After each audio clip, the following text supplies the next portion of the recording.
Officielle à l'élection présidentielle de 2024. Et 35 qui sont out selon le Conseil constitutionnel. Et surtout, moi, je veux m'appesantir sur un titre d'un quotidien qui est revenu sur ces nombreuses récriminations à l'endroit du Conseil constitutionnel, et surtout avec cette interrogation que je me pose depuis assez longtemps: qui détient réellement le vrai fichier ou le bon fichier? Direct News en parle, puisqu'il y a 3 entités, 3 organes ou 3 institutions qui aujourd'hui sont dans le processus électoral. C'est la Sénat, c'est la Direction générale des élections, c'est le Conseil constitutionnel qui finalement aura le dernier mot concernant cette élection présidentielle.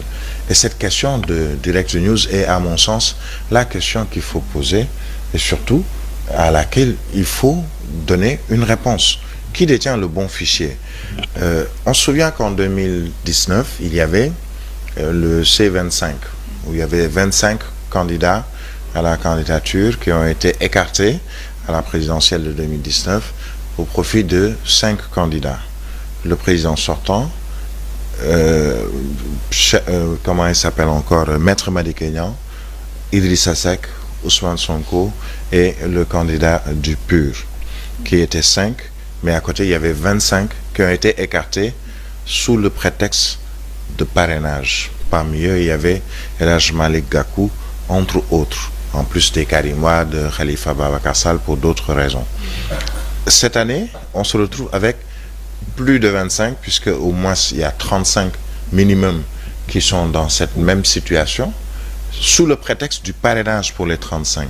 Je ne parle même pas de ceux dont on parle de manque d'un fichier dans le dossier ou manque d'une pièce dans le dossier, mais ces candidats à la candidature qui, sous le prétexte de parrains inexistants pour certains, doublons qui ne peuvent être régularisés pour d'autres, sont écartés en prenant en compte un fichier qui a été pris peut-être par les informaticiens du Conseil constitutionnel, un logiciel que détiennent les informaticiens du Conseil constitutionnel au niveau de la commission de contrôle des parrainages, et aujourd'hui qui ne fait pas l'unanimité.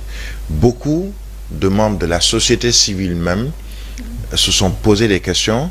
Hier, j'ai suivi certains par exemple, Moundiaye Cissé dans certains quotidiens, Ndiaga Sylla, entre autres, qui se demandent, mais finalement, il y a un souci, et pour prouver ou trouver une solution à un souci, il faut nécessairement qu'on puisse avoir des réponses à des questions que l'on se pose. Et les questions aujourd'hui, et la question, moi, que je me pose, et comme le disait l'autre, légitimement pour également les candidats à la candidature, c'est sur quoi on s'est basé pour écarter certains candidats à la candidature, pour ne pas dire la majorité des candidats à la candidature.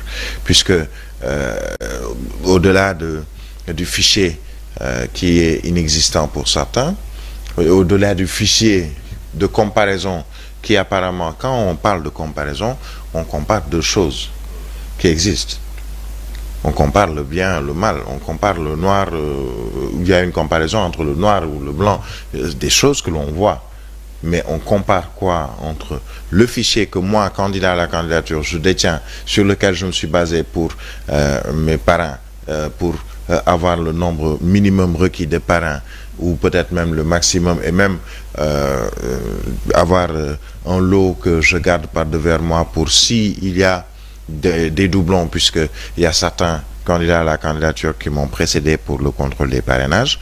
Mais je me base, moi, sur quel fichier pour pouvoir comparer, moi, Conseil constitutionnel, le dossier de parrainage d'un candidat et celui, moi, que j'ai.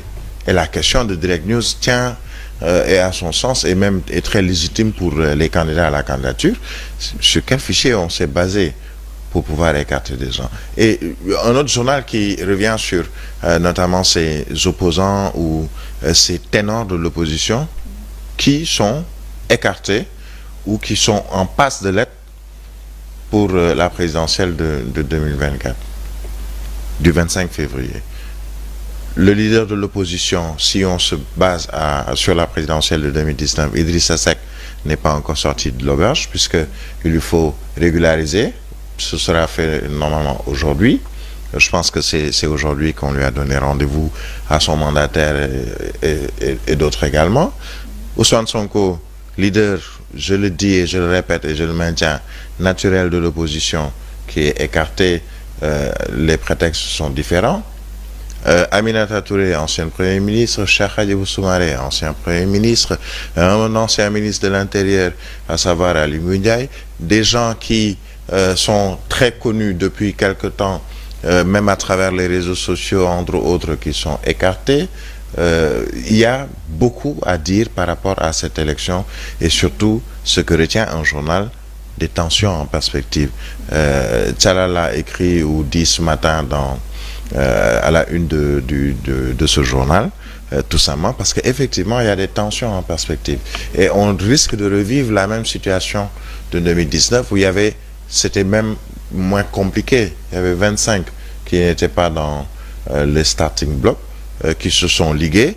Aujourd'hui, on a 27 déjà qui se sont ligués autour de Aminata Touré, Madana Khan, entre autres, plus d'autres, au moins au nombre de 35, qui sont également dans la même situation et qui vont se faire entendre sûrement dans les prochains jours. Aller à une élection présidentielle avec autant de supputations, autant de questionnements et presque pas de réponse, pour moi, c'est assez compliqué.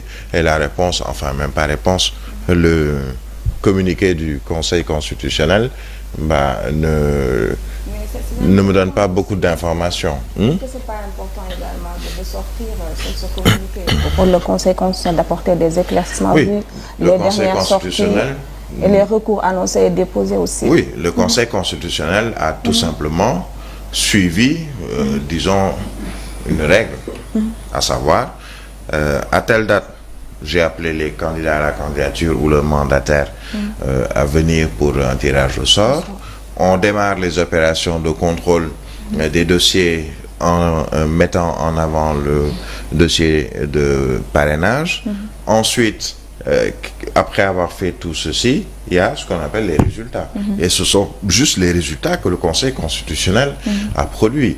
Les résultats de ces opérations de parrainage, de contrôle de parrainage, mais aussi de contrôle des dossiers, puisqu'on voit dans le communiqué du Conseil constitutionnel, il y a une partie où on parle de ces candidats à la candidature qui ont été écartés parce que une ou deux ou plusieurs pièces manquent à leur dossier. Pour certains, c'est le fait de ne pas avoir payer ou verser la caution au niveau de la caisse de dépôt de consignation. Pour d'autres, on nous dit qu'il n'existe pas dans le fichier électoral. On a donné l'exemple hier, Mohamed Ben Diop, à qui on a tout remis, fiche de parrainage, clé USB. Il est allé déposer au niveau de la caisse de dépôt et de consignation, il a remis une attestation. Il est allé au niveau du Conseil constitutionnel, il faisait partie de ceux qui étaient dans le tirage au sort pour vérifier leur parrainage. On a vérifié ces parrainages et in fine, qu'est-ce qu'on nous dit? Oui, monsieur Mohamed Ben Diop, vous n'êtes pas éligible, vous n'êtes pas électeur, vous n'êtes pas inscrit dans le fichier électoral. Lui-même a montré des vidéos de 2022 quand il faisait son devoir citoyen en votant durant les élections territoriales. Finalement, il est électeur en 2022, il ne l'est plus en 2023, alors qu'il n'est pas allé au niveau de la direction générale des élections ou dans une sous-préfecture ou dans une quelconque administration pour dire je ne suis plus électeur, je ne veux plus être électeur. Et au même moment, comparaison, peut-être n'est pas raison, un autre comme Ousmane Sonko, on lui dit mais écoutez, vous n'êtes pas électeur, on ne peut pas accepter votre caution, la caution que vous avez envoyée à votre mandataire. Vous n'êtes pas électeur, on ne peut pas vous donner une fiche de parrainage au niveau de la direction générale des élections. Vous n'êtes pas électeur, il y a une pièce qui manque dans votre dossier, on ne va pas accepter, vous ne serez ni électeur ni éligible. Et pourtant, c'est le Conseil constitutionnel qui dit à Mohamed Ben Diop, vous n'êtes pas électeur.